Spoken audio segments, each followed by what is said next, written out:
ایک نیک شخص کی گھر کی دیوار اچانک گر گئی۔ اسے بڑی پریشانی لاحق ہوئی اور وہ اسے دوبارہ بنوانے کے لیے کسی مزدور کی تلاش میں گھر سے نکلا اور چوراہے پر جا پہنچا۔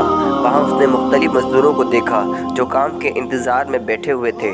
ان میں ایک نوجوان بھی تھا جو سب سے الگ تھلگ کھڑا تھا۔ اس کے ایک ہاتھ میں تھیلا اور دوسرے ہاتھ میں تیشا تھا۔ اس شخص کا کہنا ہے، میں نے اس نوجوان سے پوچھا، کیا تم مزدوری کرو گے؟ نوجوان نے جواب دیا، ہاں۔ میں نے کہا، گارے کا کام کرنا ہوگا؟ نوجوان کہنے لگا، ٹھیک ہے، لیکن میری 3 شرطیں ہیں۔ اگر تمہیں منظور ہو تو میں کام کرنے کے لیے تیار ہوں۔ پہلی شرط یہ ہے کہ تم میری مزدوری پوری ادا کرو گے۔ دوسری شرط یہ ہے کہ مجھ سے میری طاقت اور صحت کے مطابق کام لوگے، اور تیسری شرط یہ ہے کہ نماز کے وقت مجھے نماز ادا کرنے سے نہیں روکو گے۔ میں نے یہ تینوں شرطیں قبول کر لیں اور اسے ساتھ لے کر گھر آ گیا، جہاں میں نے اسے کام بتایا اور کسی ضروری کام سے باہر چلا گیا۔ جب میں شام کے وقت واپس آیا تو دیکھا کہ اس نے عام مزدوروں سے دگنا کام کیا تھا۔ میں نے بخوشی اس کی اجرت ادا کی اور وہ چلا گیا۔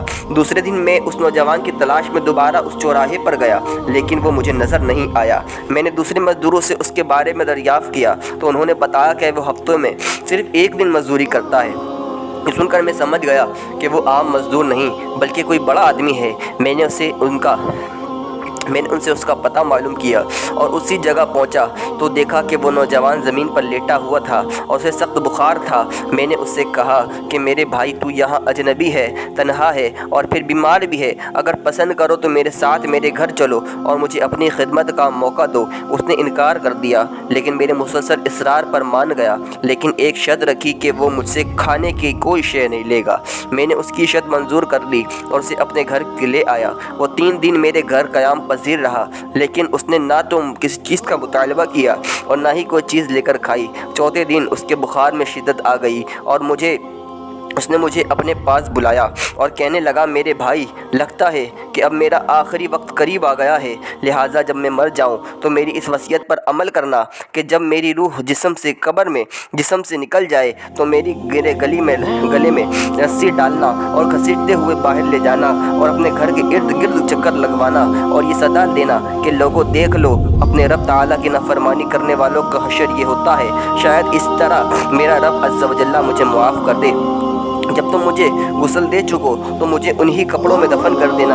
پھر بغداد میں خلیفہ ہارون الرشید کے پاس جانا اور یہ قرآن مجید اور انگوٹھی انہیں دینا اور میرا یہ پیغام بھی دینا کہ اللہ عز و جل سے ڈرو، کہیں ایسا نہ ہو کہ غفلت اور نشے کی حالت میں موت آ جائے اور بعد میں پچھتانا پڑے، لیکن پھر اس سے کچھ حاصل نہ ہوگا۔ وہ نوجوان مجھے یہ وصیت کرنے کے بعد انتقال کر گیا۔ میں اس کی موت کے بعد کافی دیر تک آنسو بہاتا اور غمزدہ رہا۔ پھر نہ چاہتے ہوئے بھی میں نے اس کی وصیت پوری کرنے کے لیے اس کے ایک رسی لی اور اس کے گردن میں ڈالنے کا قصد کیا تو کمرے کے ایک کونے سے ندا آئی، اس کی گلے میں رسی مت ڈالنا کہ اللہ عز و جل کے اولیاء سے ایسا سلوک کیا جاتا ہے۔ یہ آواز سن کر میرے بدن پر کپی طاری ہو گئی۔ یہ سننے کے بعد میں نے اس کے پاؤں کو بوسہ دیا اور اس کے کفن و دفن کا انتظام کرنے چلا گیا۔ اس کی تدفین سے فارغ ہونے کے بعد میں اس کا قرآن پاک اور انگوٹھی لے کر خلیفہ کے محل کے جانب روانہ ہو گیا۔ وہاں جا کر میں نے اس نوجوان کا واقعہ ایک کاغذ پر لکھا اور محل کے داروغہ سے اس سلسلے بات کرنا چاہی تو اس نے مجھے جھڑک دیا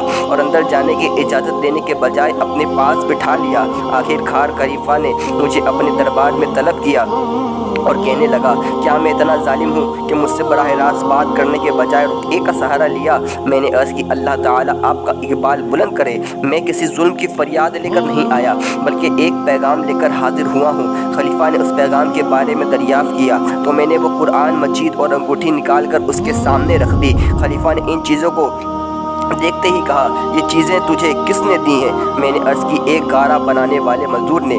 خلیفہ نے ان الفاظ کو 3 بار دہرایا، گارا بنانے والا، گارا بنانے والا، گارا بنانے والا، اور رو پڑا۔ کافی دیر رونے کے بعد مجھ سے پوچھا، وہ گارا بنانے والا اب کہاں ہے؟ میں نے ایک جواب دیا، وہ مزدور فوت ہو چکا ہے۔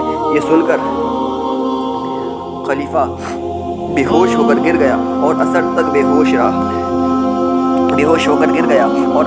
ہوش رہا۔ میں نے اس دوران حیران و پریشان وہیں موجود رہا۔ پھر جب خلیفہ کو کچھ افاقہ ہوا تو مجھ سے دریافت کیا، اس کی وفات کے وقت تم اس کے پاس تھے؟ میں نے اسبات میں سر ہلا دیا